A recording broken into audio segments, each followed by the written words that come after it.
오늘 우리가 지키는 맥주절은 성경에 보면은 밀, 보리 등 범농사를 추수하면서 하나님께 감사드렸던 그런 절기로 이 맥주절은 하루만 그렇게 지켰습니다.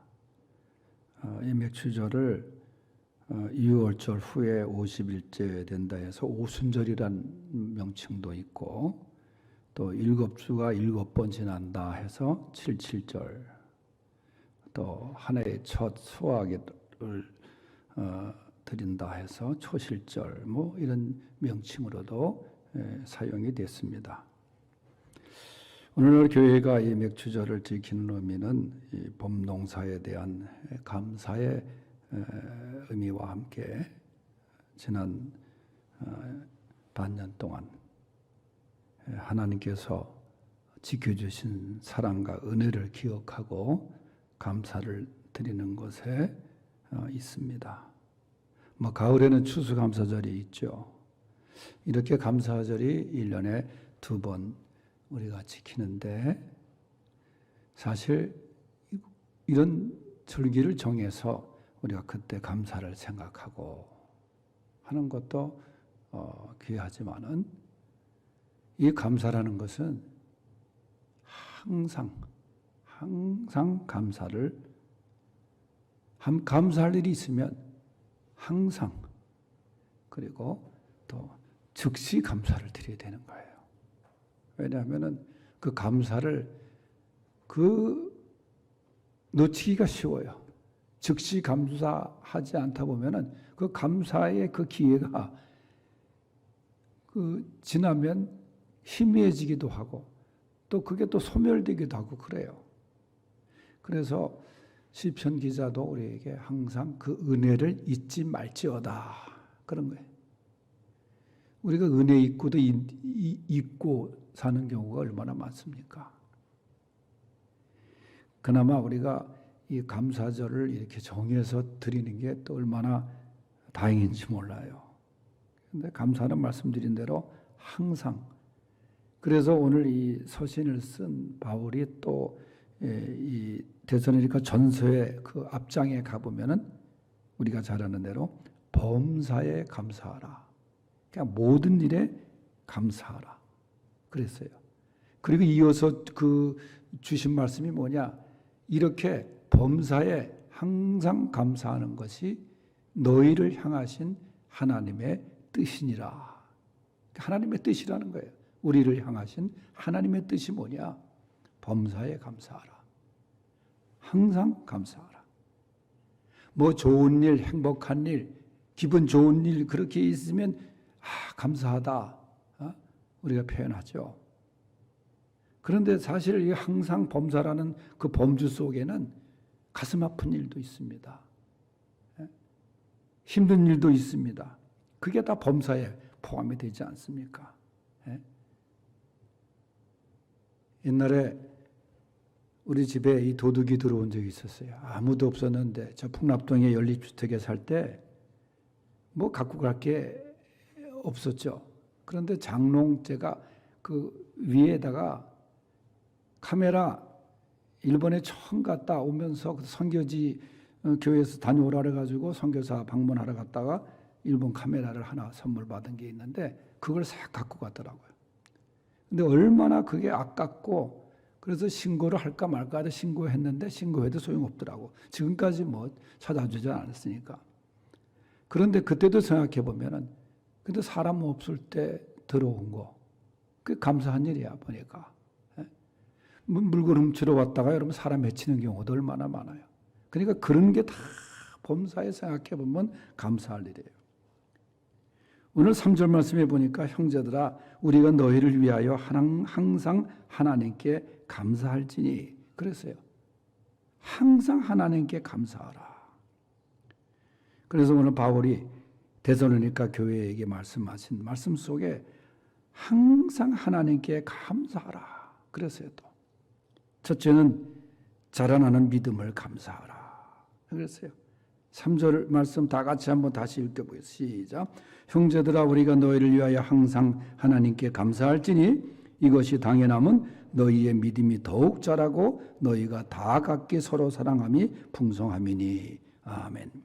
여기 보니까 너희의 믿음이 더욱 자라고 그랬어요. 믿음이 더욱 자라고. 여러분, 이 말씀에서 볼 수 있듯이 믿음은 자라야 되는 겁니다. 믿음은 성장하는 거예요. 믿음의 특성이 뭐냐? 성장이에요, 성장. 옛날 믿음이나 지금 믿음이나 똑같다? 그나마 다행이죠. 그런데 믿음이 다 퇴보하거나 중단되거나 열심히 쉬거나, 믿음은 그 자리에 있는 게 아닙니다. 믿음은 오늘 말씀에 있는 것처럼 믿음은 자라야 되는 거예요. 이 믿음의 씨앗이 자라야 되는 거예요. 여러분, 우리 안에 믿음을 심어주신 분이 누구예요? 하나님 아닙니까? 성령님이 우리 마음에 믿음을 심어주셨어요. 어느 날 우리를 믿게 하셨어요. 우리가 그 믿음이 성장해야 되는 거예요. 하나님께서 우리에게 믿음을 주셨죠. 그래서 하나님께서 우리를 택해 주시고, 그래서 그걸 하나님의 주권적 선택이라 그래요. 믿음은 하나님의 선물로 주어진 거예요. 그런데 이 믿음은 우리가 성장시켜야 되는 거예요. 믿음의 진보가 이루어져야 되는 거예요. 고린도전서 13장 11절에 보면은 사랑의 장에서 말하기를, 내가 어렸을 때는 말하는 것이 어린아이와 같고 생각하는 것이 어린아이와 같다가 장성한 사람이 되어서는 어린아이의 일을 버렸노라. 여러분, 성장해야지 어린아이 단계만 계속 머물러 있으면 안 되는 거 아니에요? 오늘 본문에 나오는 데살로니가 교회가 믿음이 잘 자라난 교회였다는 거예요. 그래서 자랑스럽고 하나님께 감사한다. 내가 너의 믿음이 이렇게 잘 자라는 걸 보니까 바울이 하나님께 감사한다. 그런데 그 자라는데도 그 자라난 믿음이 고난 가운데서도 어려움 가운데서도 믿음이 자라나는 것을 감사한다. 그런 거예요. 지난 금요일날 점심에 제가 우리 교회에서 2번 붕괴를 했던 그 미국에 있는 강준수 목사님이 한국에 일이 있어서 나왔다가 이제 2주간 격리를 마치고 점심을 같이 한 적이 있어요.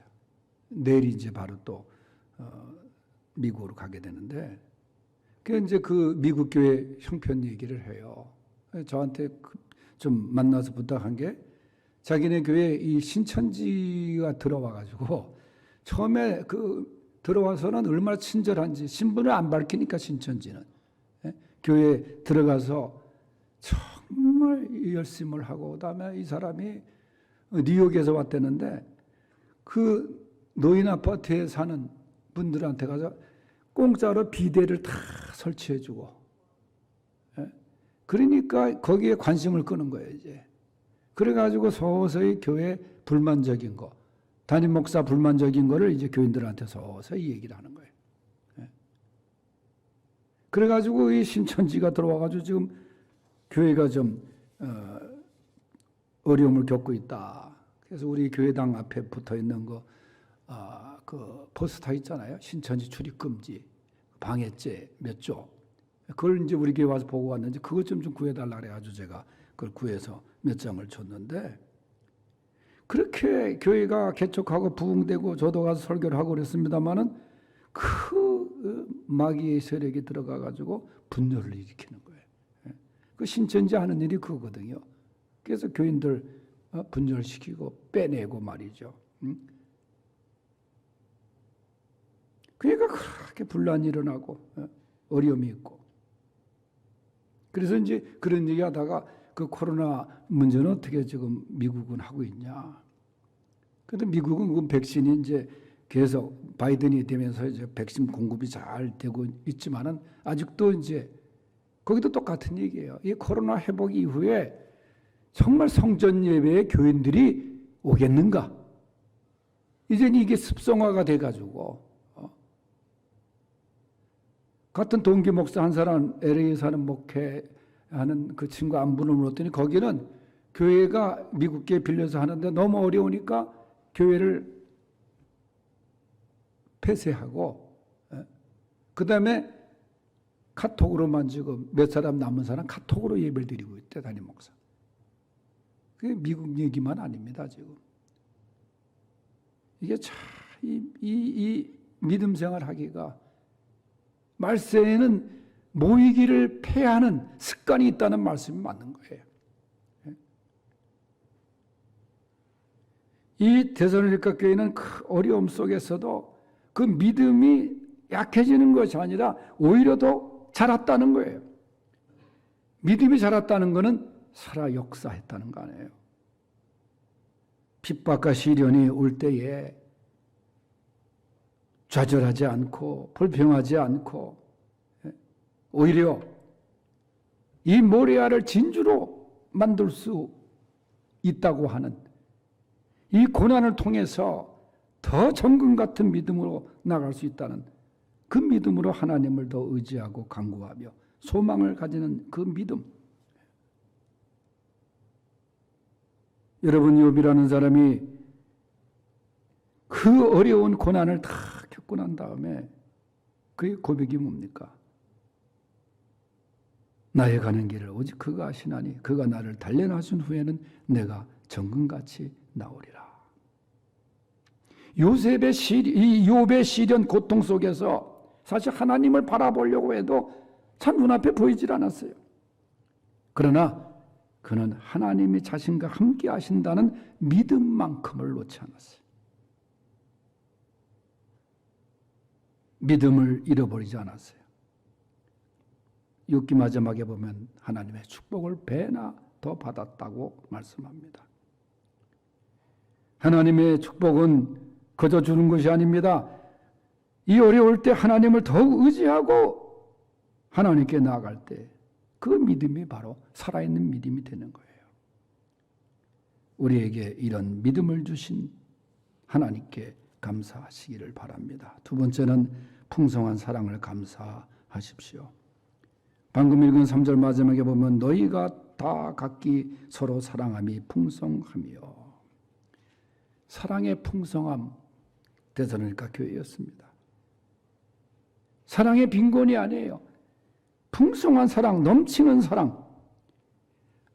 예수님께서 이 세상에 오신 목적도 내가 양으로 생명을 얻게 하고 더 풍성히 얻게 하려 함이라 요한복음 10장 10절에 말씀하셨어요.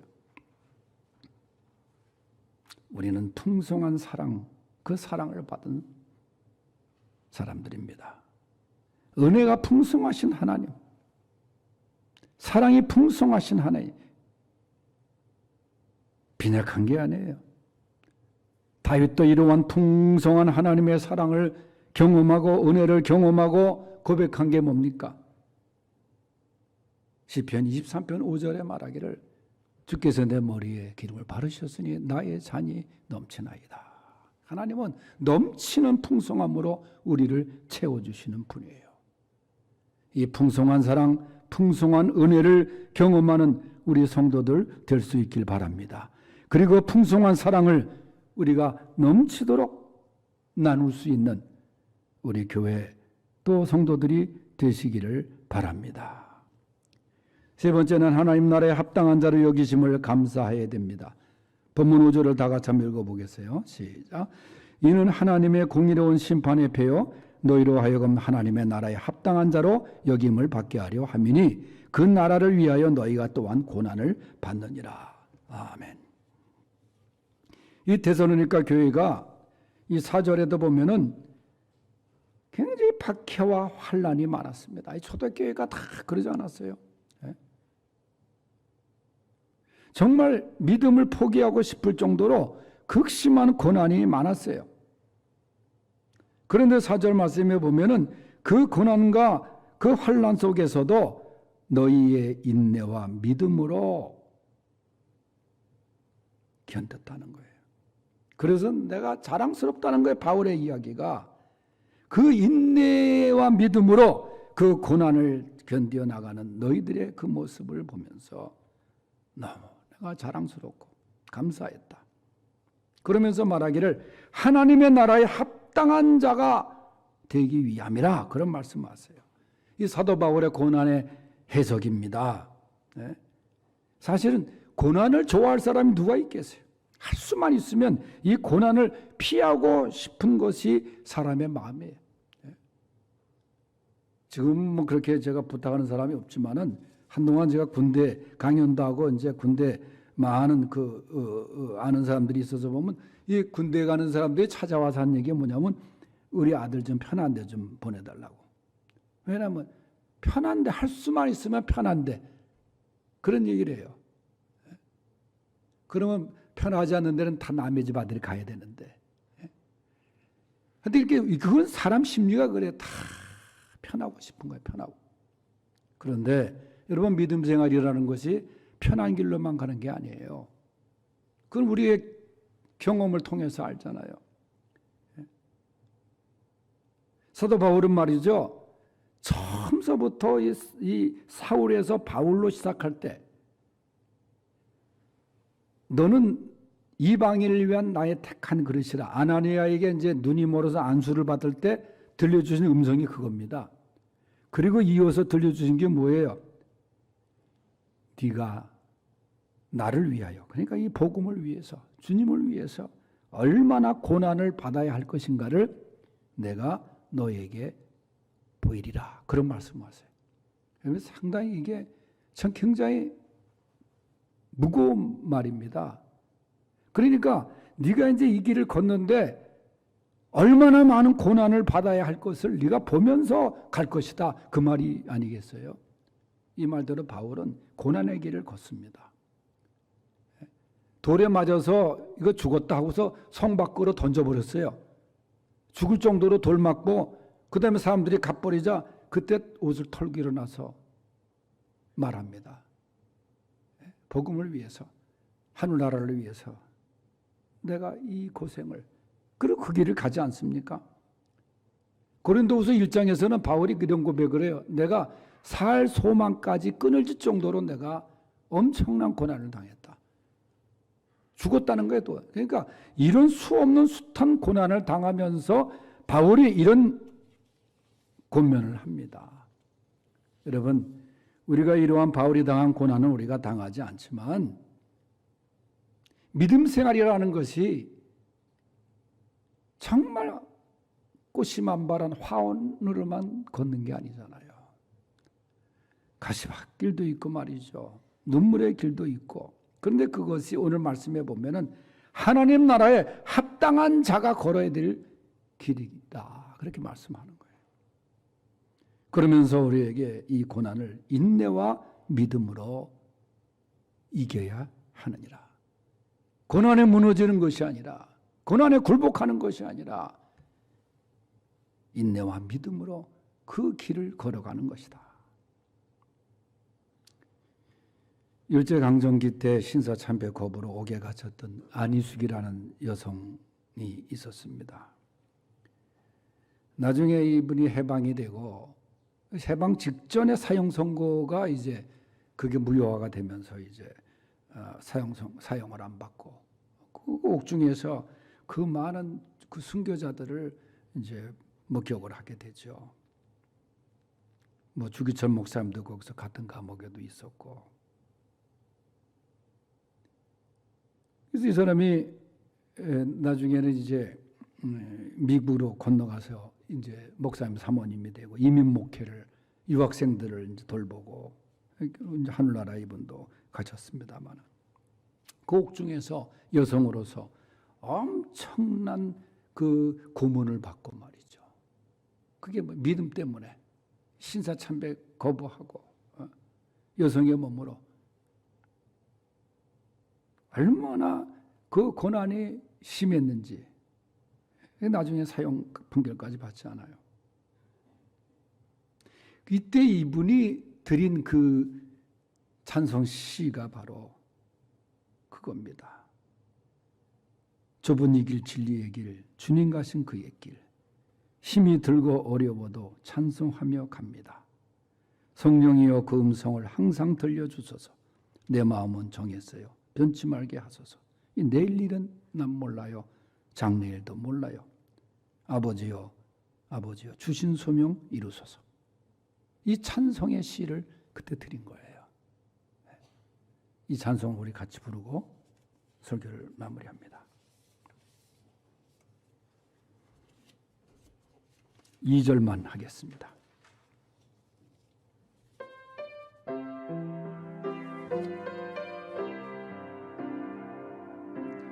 좁은 이 길 진리의 길 주님과 신 그의 길 힘이 들 어려워도 찬송하며 갑니다. 성령이 이어 금성을 항상 들려주소서. 내 마음은 정했어요. 변치 말게 하소서. 내일은 난 몰라요. 장래일도 몰라요. 아버지요 주신 소명 이루소서. 하나님 아버지 감사합니다. 오늘 맥주 감사절에 그저 하나님의 은혜 생각할 때마다 감사를 드립니다. 우리의 성장하는 믿음으로 풍성한 사랑으로 하나님 나라에 합당한 자가 때로 경험하는 고난도 이겨갈 수 있는 그런 귀한 성도들 되게 하여 주시옵소서. 우리의 많은 믿음의 선배들은 우리보다 상상할 수 없는 엄청난 고난의 길도 걸었습니다. 주님 바라보고 걸었습니다. 주여 감사합니다. 우리를 이렇게 인도하여 주심을 감사합니다. 예수님의 이름으로 기도하옵나이다. 아멘.